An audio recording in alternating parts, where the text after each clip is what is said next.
지역의 이슈를 살펴보는 헬로 이슈토크 시간입니다. 5월 초 이태원 클럽발 확진자가 증가하면서 코로나19가 쉽게 사라지지 않는 상황입니다.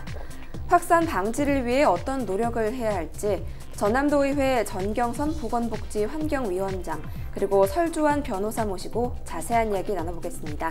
안녕하십니까?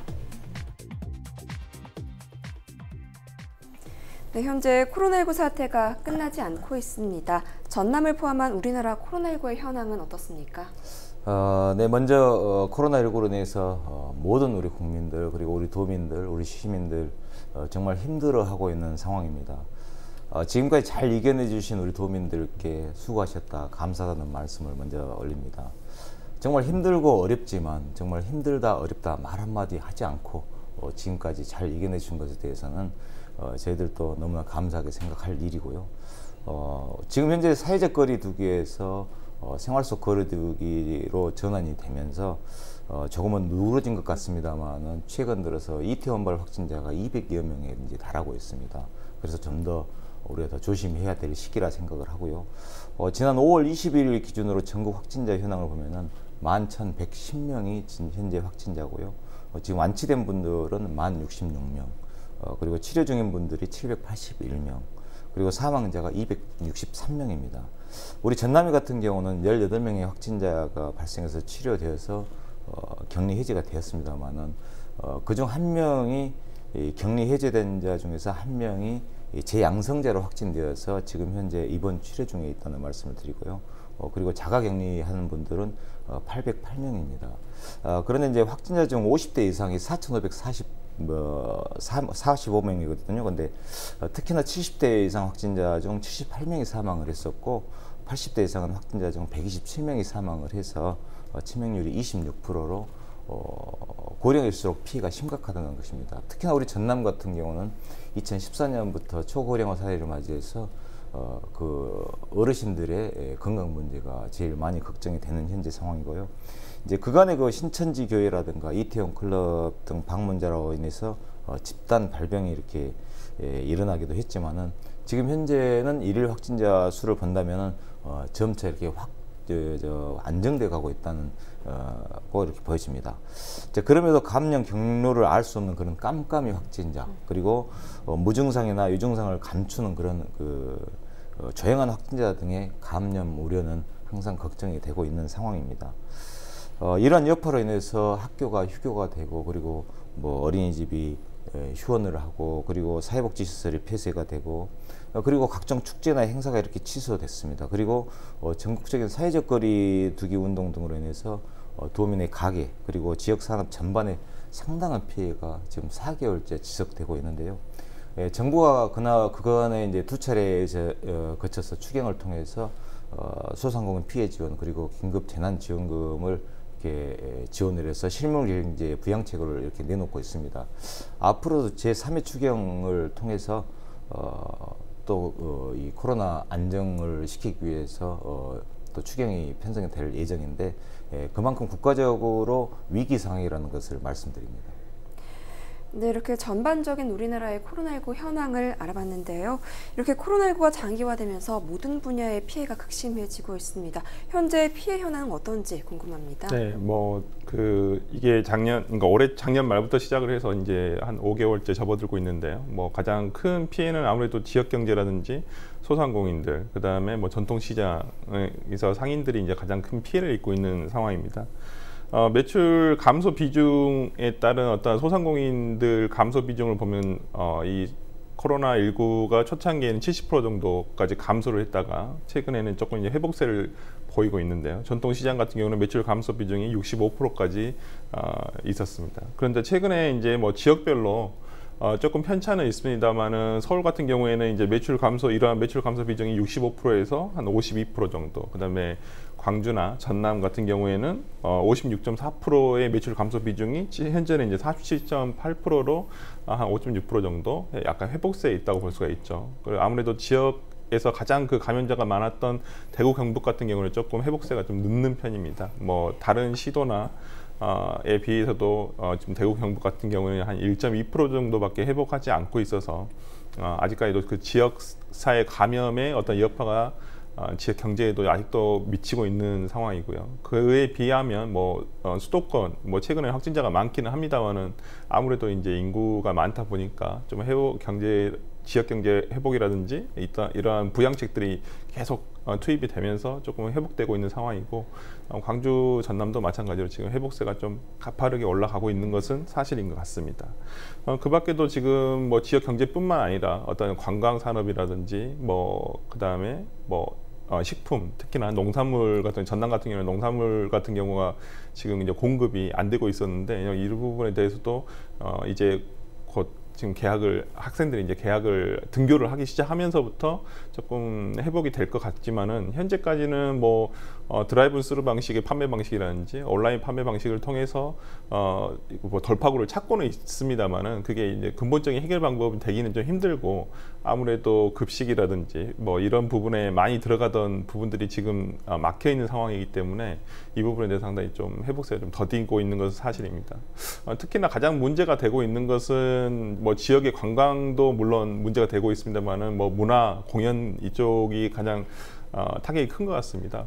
지금 뭐 현재 뭐 저도 마찬가지입니다만, 뭐 영화관에 안 간 지 굉장히 오래됐죠. 공연 이런 거 못 본 지도 굉장히 오래됐고요. 예, 아무래도 사람이 모이는 밀집한 밀폐된 장소에 가는 것을 아무래도 꺼려하는 상황이기 때문에, 지금 현재도 지금 공연 문학이라든지 뭐 예술 이쪽 분야에서는 거의 회복이 거의 안 되고 있다고 보면 될 것 같고, 지금 코로나19 사태가 계속 지속되는 한은 조금 힘들지 않을까라는 좀 전망을 해보고요. 뭐 다른 분야에서 뭐 관광 분야 같은 경우에는 지금 지역 축제 같은 경우는 대부분 다 취소가 됐죠. 취소가 돼서 공식적으로 하고 있지는 않습니다만은, 아무래도 뭐 꽃이 피고 또 좋은 경관이 이렇게 있는 곳에 또 사람들이 자연적으로 모이기 마련이라서, 뭐 예년같이 뭐 예를 들어서 뭐 100만 명이 찾는 지역 축제에 뭐 100만 명이 찾지는 않지만은, 그래도 한 20-30% 정도, 그러니까 20만 명 정도가 자발적으로 참여를 하고 있습니다. 물론 이것이 뭐 공식 행사는 아니라서 뭐 지역 경제에 큰 영향을 주는 것은 아닙니다만은, 그나마 그래도 서로 이제 그러니까 방역을 하면서 지켜지는 분야가 있어서, 이제 이 부분이 지속되고 있어서 그나마 좀 숨통이 트여 있는 것 같습니다. 네, 어느 정도 전체적으로 회복세를 띠고 있지만 역시나 문화관광예술 쪽은 힘들다, 이렇게 말씀을 해주셨습니다. 네. 제가 좀 더 보충 설명을 좀 할까요? 네, 추가적으로 말씀 부탁드립니다. 지금 코로나19가 장기화되면서 지금 어려운 상황에 대해서 카드 매출이라든가 체크카드 매출 통계를 보면은 확연하게 좀 드러난 게 좀 있어서 제가 좀 말씀을 드리자면은, 코로나19 영향이 직접적으로 나타난 그 3월 기준으로 해서 승금액이 한 4.3% 정도가 줄였다고 그러네요. 근데 이 중에서도 이제 운수업이 작년 동기보다 39.9%로 급감을 했어요. 거기다 여행사나 서비스업 등도 36.7%로 줄어서서 아주 직격탄을 맞고 있는 상황이고, 미용이나 목욕탕 등도 6.5%가 이렇게 카드 매출 또 체크카드 매출이 이렇게 승이 줄었다고 합니다. 이런 상황에서 또 이에 반해서 이제 온라인 쇼핑에는 지난해에 비해서 한 25%가 급증을 했다고 그래요. 그래서 이런 상황을 보면은 우리 지역 경제가 지금 현재는 얼마나 어려운지, 그래서 우리가 좀 체감이 하는 것 같습니다. 네, 이렇게 신용 체크카드 사용 내역을 분석하셔서 현황을 설명해 주셨는데요. 그렇다면 이렇게 소상공인들이 직접적으로 피해를 입고 있는데 어떤 대책을 펼치고 계십니까? 네, 먼저 코로나19로 인해서 사람과 물자의 이동이 이렇게 제한이 됨에 따라서 이로 인해서 경제 흐름이 막혀버린 그런 현재 상황이라고 볼 수가 있겠죠. 이런 상황이 전 세계적으로 발생을 하면서 정말 우리 전 세계인들이 모두가 어려움을 느끼고 있지만은, 특히나 소상공인들의 경제적, 정신적 타격이 아주 크게 다가온다고 볼 수가 있겠습니다. 우리 전남도에서는 경제대응 TF팀을 구성을 해서 소상공인이라든가 고용 등 그런 5개 분야에서 피해 상황을 이렇게 현재 파악을 하고 있는데요. 지금까지 소상공인은 9,261건의 피해나 애로에 대해서 신고가 접수가 돼 있어요. 그리고 매출 감소에 대한 건은 8,890건, 그리고 물품 수급에 대한 건은 178건에서 이런 데이터를 보면은 아주 큰 피해를 입은 것으로 이렇게 나타나고 있는데요. 이에 따른 소상공인 지원 대책을 말씀을 좀 드리자면은, 많은 도에서도 홍보를 하고 있지만 지금 우리 전남도에서는 도소매업, 그리고 음식 숙박업, 학원, 농수산업 등에서 연 매출이 3억 원 이상인 것은 이렇게 뭐 전기세라든가 상하수도세, 가스요금에 대해서 뭐 최대 30만 원까지 이렇게 지원을 하고 있고, 그리고 또 경영에 어려움을 겪고 있는 그런 중소기업 그리고 소상공인에게 긴급 경영안전자금을 1,000억을 이렇게 지원을 하고 있습니다. 거기에다가 연 2%에서 2.5% 정도 이자 지원을 하고 있고요. 그리고 특별 보증 지원은 최대 7천만 원 이내에서 보증비율을 100%로 총 2,200억을 이렇게 지원을 하고 있습니다. 그리고 또 기존에 대출을 받은 그런 경영안정자금에 대한 부담을 줄이기 위해서 최대 6개월 이내에서 상환 유예를 좀 시켜주고 1년 이내 만기도 연장을 시행을 하고 있고요. 그리고 또 이제 소비 진작을 위해서 지역 화폐 조기 발행을 현재 추진을 하고 있습니다. 22개 시군 총 2,534억을 발행 계획 중인데, 이 중에 60.1%인 1,538억을 1분기에 조기에 이제 발행을 할 예정이고요. 할인율도 22개 시군에서 현재 5%에서 10%로 상향 조정을 해서 이렇게 시행을 하고 있습니다. 그리고 구매 한도도 5개 군에서는 당초 50만 원에서 100만 원 이렇게 상향을 조정해서 지금 시행을 하고 있고, 그리고 또 전국 최초로 20개 시군에서 관리하는 그런 공설 시장 87개소에 대해서 임대료 감면 혜택을 추진하고 있습니다. 그래서 착한 임대인 운동을 이렇게 확산시키고 있고요. 민간 시설에서도 임대료를 지원을 인하에 동참을 할 경우에는 재산세를 최대 50%까지 이렇게 감면해주는 그런 혜택도 주고 있습니다. 그 외에 농산물 판매 홍보를 위해서 전남도에서 온라인 쇼핑몰인 남도장터를 이렇게 운영을 하고 있고요. 그다음에 TV 프로그램 협찬을 통해서 전남의 농수산물 홍보를 지금 현재 지원을 하고 있기도 합니다. 네, 중소기업과 소상공인을 위한 긴급 경영 안정 자금부터 이 농수산물 판매 확보까지 이렇게 많은 노력을 전라남도에서 펼쳐주시고 계신데요. 네, 이렇게 정부에서는 5월부터 긴급재난지원금을 모든 국민에게 지급하고 있는데요. 현재 어떤 상황입니까? 네, 지난 총선 때 이 문제가 상당히 화두가 됐었죠. 전 국민에게 지급을 할 것인지, 70% 지급을 할 것인지에 대한 화두가 됐었는데, 결국에는 기획재정부에서 또 정부의 조정안을 통해서 전 국민에게 지급하는 것으로 결정이 났고, 현재 이제 시행 중에 있는데요. 구체적인 시행 방법으로는 신용카드나 체크카드에 포인트로 선 지급을 하고, 그다음에 선 차감하는 방식을 지금 택하고 있고, 또 지역 상품권을 통해서 신청한 사람에게 가고 있습니다. 3인 가구 기준으로 지금 80만 원 정도 지급되고 있고, 4인 가족 같은 경우는 100만 원을 한도로 해서 지급이 되고 있습니다. 현재 사용할 수 있는 곳은 대형 백화점이나 대형 할인마트 등을 제외한 대부분의 이제 그 소매업을에서나 시장 등에서 사용할 수가 있는데요. 이에 대해서 저도 마찬가지로 저도 지금 사용하고 있습니다만은 상당히 큰 도움이 되는 것은 사실인 것 같습니다. 물론 국민 각자 개개인에 있어서는 그렇게 크지 않은 금액이라도 볼 수가 있겠지만은 이것이 사용됨으로써 지역 경제라든지 아니면 전국적인 현상이니까 이 어떤 소매업을 하시는 분들에게 상당히 도움이 되지 않을까 싶습니다.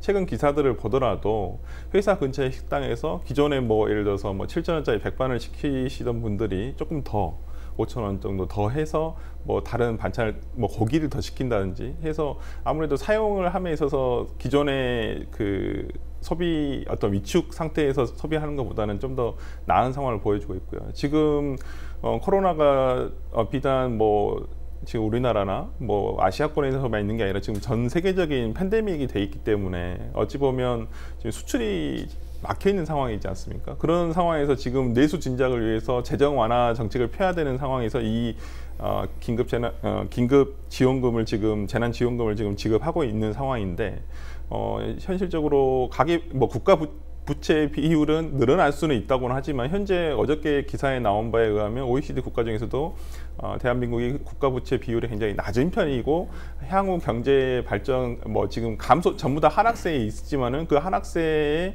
가장 덜 할 수 있는 게 대한민국이기 때문에 지금 현재 이런 긴급재난지원금으로 인해서 지급되는 재정 완화 정책은 상당히 바람직한 것 같고, 또 이에 따른 국민들이라든지 시민들의 반응도 굉장히 호의적인 것 같습니다. 네, 이렇게 정부가 긴급재난지원금을 지급하면서 골목상권 활성화, 지역상권 활성화에 도움이 되고 있다, 이렇게 말씀해 주셨습니다.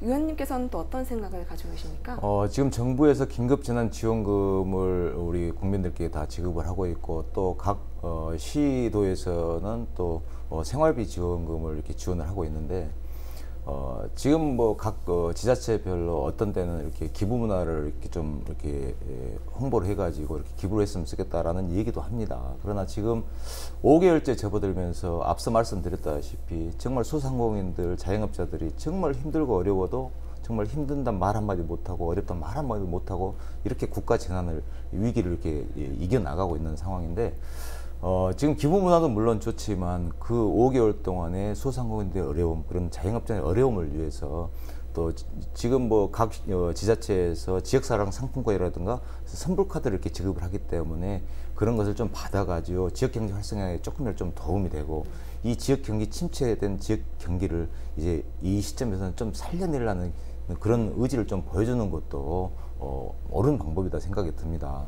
지금 뭐 이렇게 긴급 재난 지원금이라든가 생활비 지원금 때문에 사실 각 지자체 일선 동사무소 같은 데는 엄청난 민원들이 많아요. 그래서는 그 선상에 있던 분들도 상당히 이 민원이 많은데 그런 부분을 좀 철저하게 좀 심사를 해서 그런 피해가 없도록 최대한 저희 도에서 좀 조정을 해주고는 있고. 하지만 최근에 서울 이태원 클럽발 코로나19 확진자들이 발생한 상황입니다.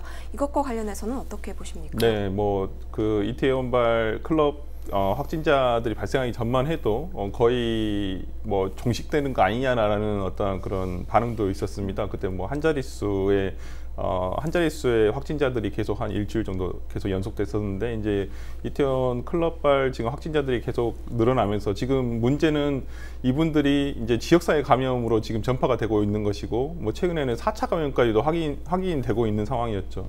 특히 어저께 이제 인천 같은 경우에는 고3이 등교를 하기 시작했는데 어제 아침에 고3 학생 2명이 이제 확진자가 되면서 바로 또 기가 조치를 해서 또 온라인 수업으로 다시 전환을 하는 이런 상황까지 벌어졌습니다.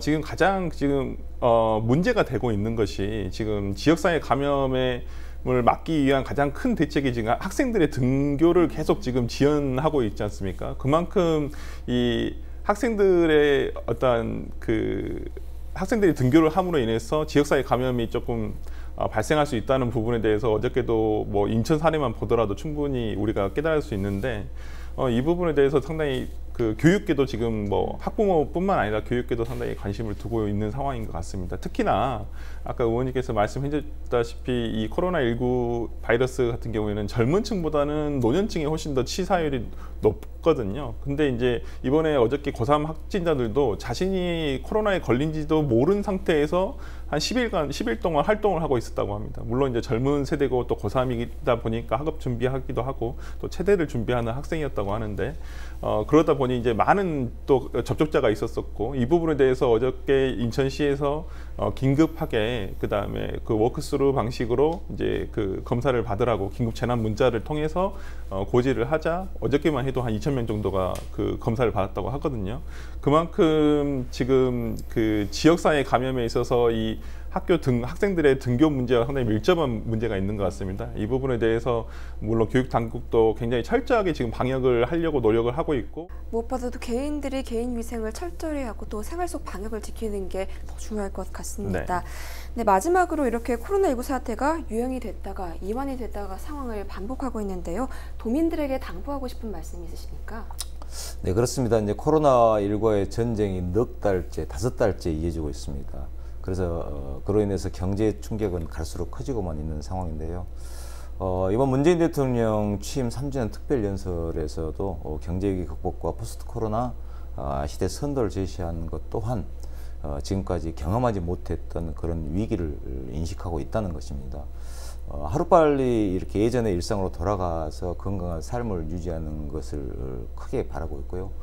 사실 마스크만 써도 이러한 감염병의 예방을 잘 할 수 있다고 합니다. 그래서 생활 속 거리두기 안전수칙을 잘 지켜주시기 바라고 그리고 또 각자의 삶의 공간에서 최전선의 방역 주체라는 것을 꼭 우리 본인들이 인식을 하고 스스로 감염 위험을 차단하기 위한 노력을 기울여 줄 것을 다시 한번 거듭 당부드립니다.